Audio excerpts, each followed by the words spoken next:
Jika hilang jawatan Azmin Ali di Malaysia, insya-Allah akan mengembalikan banyak ruang pekerjaan di negara.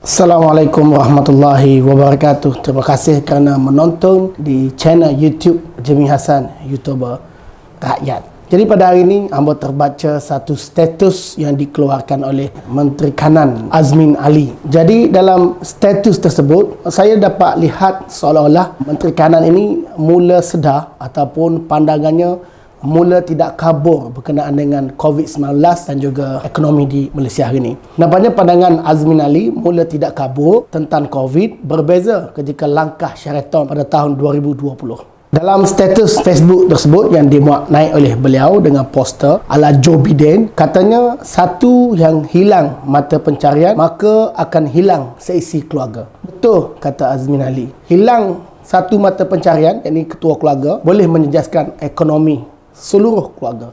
Saya bersetuju dengan pandangan Azmin Ali ini, dan pandangannya hari ini mula tidak kabur tentang bahayanya COVID dan tentang ekonomi di Malaysia pada hari ini. Kita dapat lihat dan kita dapat baca apa yang Azmin Ali sampaikan.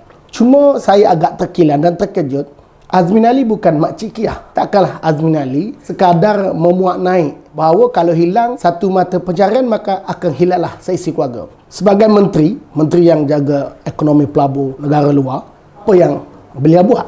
Apa yang beliau hendak buat ataupun apa yang beliau telah buat? Kerana beliau mula sedar. Sebagai contoh, kalau kilang ditutup maka akan hilang 1000 pekerjaan. Mungkin kilang Sony ke ataupun kilang Hyundai ke. Kalau tutup maka mungkin beribu orang yang hilang pekerjaan. Jadi apa yang Azmin Ali buat? Akan sekadar buat naik status di Facebook. Apa yang beliau buat? Kerana beliau yang jaga berkenaan dengan kilang-kilang dalam Malaysia ni. Kalau kilang tutup dan dibuka di Indonesia, apa yang akan terjadi? Sudah pasti rakyat kita yang bekerja di kilang tersebut akan hilang pekerjaan.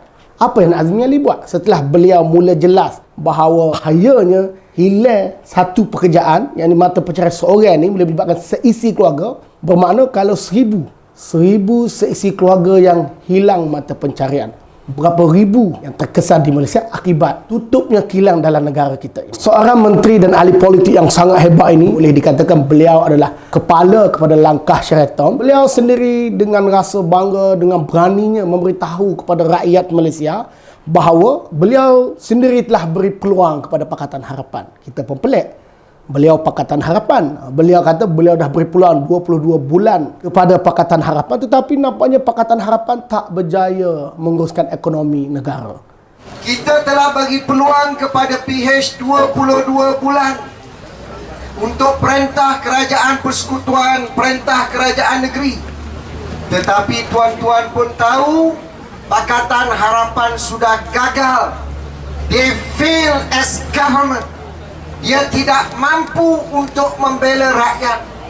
Yang lebih teruk, dengan berani, dengan bangga, dengan tak rasa bersalah, beliau memberitahu, kalau kita menghadapi COVID dalam PH, lebih banyak orang Malaysia mati bukan kerana COVID tapi kerana PH. Wah, berani kamu Azmin Ali. Sekarang kamu masih lagi menjadi menteri. Walaupun dulu kamu menteri ekonomi, kamu kata ekonomi tak bagus, kamu yang jaga ekonomi. Sekarang kamu dipindahkan Menteri MITI yang jaga pelabur luar. Sekarang apa yang kamu buat? Takkan buat status Facebook. Takkan hanya kamu berbangga dapat pergi ke Johor di saat orang tak boleh keluar rentah negeri, kamu berbangga hanya mencuci bergotong royong ketika pasca banjir. Kamu menteri, bukan unit amal. Apa yang Azmin Ali menteri buat untuk mengelakkan daripada kilang-kilang di negara kita ni berpindah ke negara luar, seperti contoh berpindah ke Indonesia? Ya, kita tahu bahawa seluruh dunia menghadapi pandemik ini. Tetapi negara jiran kita seperti Indonesia, Vietnam, mereka juga teruk mengalami COVID. Tetapi kenapa kilang yang ada di Malaysia berpindah ke negara tersebut? Sony sebagai satu lagi contoh. Mereka juga menghadapi COVID seperti kita. Kenapa syarikat gergasi ini meninggalkan negara Malaysia? Adakah mereka tidak senang dengan Menteri Azmin Ali? Adakah mereka agak kabur tentang hala tuju Azmin Ali? Kenapa? Kalau ditanya saya kenapa agaknya pelabur luar lari daripada Malaysia, saya mungkin menjawab kerana ketidakyakinan mereka terhadap suasana politik negara pada hari ini. Ya, bertukar kerajaan adalah satu perkara biasa, itu demokrasi. Tetapi bertukar kerajaan, tetapi orang yang sama masih berada, seolah-olah ada satu pengkhianatan. Pelabur tidak yakin melihat suasana politik yang tidak menentu. Seolah-olah hari ini Pakatan Harapan mentadbir, esok lusa kerana tak mampu menguruskan suasana ataupun masalah politik dalaman, bertukar pula kepada PN. Dan orang sama ada lagi dalam tu. Orang sama mengkhianati. Mereka takut apabila bertemu lagi dengan masalah dalaman, mungkin berebut jawatan timbalan Perdana Menteri, berubah pula kepada kerajaan lain. Jadi itu yang menakutkan pelabur luar. Mereka tak yakin melihat suasana politik negara kita apabila berlaku pengkhianatan di kalangan mereka sendiri. Kalau pembangkang dan kerajaan ini bertembung, itu biasa. Tetapi kalau dalam kerajaan sendiri ada tikam belakang, jadi pelabur pada pandangan saya memang tak yakinlah. Kerana kalau sama sendiri pun kamu makan dah tikam, apatah lagi bagi yang berlawan dengan kamu. Jadi politik yang tak kenal kawan dan lawan ini menakutkan pelabur pada pandangan saya, kerana kestabilan politik negara di antara punca mereka melabur ataupun mereka membuka kilang di sini melihat pada kestabilan negara. Tetapi melihat pada keadaan pada hari ini, saya kira pelabur takut. Saya harap Azmi Ali tengok balik video yang beliau berucap itu. Beliau beritahu ramai rakyat akan mati kerana Pakatan Harapan tidak pandai mentadbir. Saya takut beliau itu jatuh kepada beliau. Ada betul rakyat mati kerana kegagalan seorang menteri yang bernama Azmi Ali. Saya kira selama tempoh mereka menjadi kerajaan selepas langkah Sheraton, mereka boleh lihat keupayaan mereka. Adakah mereka mampu untuk meneruskan sebagai menteri? Azmi Ali boleh menilai dirinya. Adakah beliau berbakat untuk menjadi menteri lagi? Melihat pada suasana pada hari ini, beliau buat apa saja akan dikecam. Kita juga dapat lihat seperti Azmi Ali tak tahu nak buat apa. Dalam keadaan pandemik ini, beliau ada masa untuk turun ke Johor untuk buat aktiviti gotong royong. Kalaulah beliau bersimpati, hulurkan kewangan kepada sahabat-sahabat beliau yang berada di Johor. Kenapa beliau perlu turun? Hari ini bukan lagi masa untuk cari nama. Hari ini kita memerlukan seorang menteri yang bijak menguruskan suasana pada hari ini dan mengembalikan kepercayaan pelabur-pelabur luar untuk masuk ke Malaysia dan pelabur-pelabur yang berada di Malaysia supaya tidak keluar ke luar negara. Itu yang kita perlukan, bukan lagi seorang menteri yang sibuk nak tambahkan kekuatan politiknya. Tak habis-habis dengan kerja-kerja politik semenjak daripada langkah Sheraton.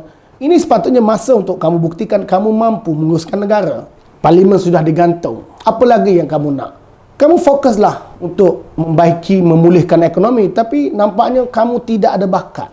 Jadi saya berpandangan, saya memohon pada Azmi Ali, pertimbangkan permohonan saya ini, letak jawatan. Kerana kamu dah boleh lihat, boleh nilai kemampuan kamu sendiri. Negara-negara lain juga, kalau kita lihat ekonomi dia pun jatuh tapi tidak seteruk Malaysia. Dan kita juga boleh lihat yang mana Azmi Ali, beliau bukan saja tidak dipercayai oleh Pakatan Harapan. Saya yakin di kalangan Parti Pribumi Bersatu pun tak percaya. Kerana sekali kita mengkhianat, orang sukar untuk percaya kepada anda. Dan dalam hati orang lain, orang akan fikir, siapa pula yang dia nak khianat? Hari ini Azmi Ali sebagai ketua penerangan, dah pasti naik presiden, timbalan presiden. Kedudukan mereka tidak selamat. Azmi Ali berada di situ kerana Azmi Ali pernah mengkhianat partinya. Dah pasti parti barunya itu yang tidak ada nostalgia pun baginya. Saya kira timbalan presiden hari ini pun dalam Parti Pribumi Bersatu yang tidak ada jawatan. Dulu ada sebagai menteri besar hari ini. Dan beliau sendiri memberitahu orang dah mula tak hiraukan beliau. Dan Azmi sebagai mantan timbalan presiden Parti Keadilan Rakyat. Sampai bila Azmi Ali boleh bertahan hanya sebagai ketua penerangan? Jadi Azmi Ali, sekali anda mengkhianati, berkali-kali orang tidak akan percaya kepada anda. Dan saya yakin, baik saja diumumkan pembubaran Dewan, Azmi Ali sudah tidak ada nilai. Dalam Parti Pribumi Bersatu pun orang tak akan pandang. Apatah lagi di kalangan UMNO, PAS, dan kami Pakatan Harapan sudah pastilah. Sudah kenal kamu. Ketika kamu dalam Pakatan Harapan lagi, kami sudah kenal kamu bermain mata dengan PAS, kamu sabotaj kerajaan Pakatan Harapan. Tapi kami tidak ada bukti yang jelas. Hari ini Allah SWT telah buktikan siapa Azmi Ali. Kamu memang pengkhianat. Kamu adalah contoh pengkhianat yang ditunjukkan pada Allah SWT. Kamu khianat. Kamu dah tak boleh nak sorok lagi.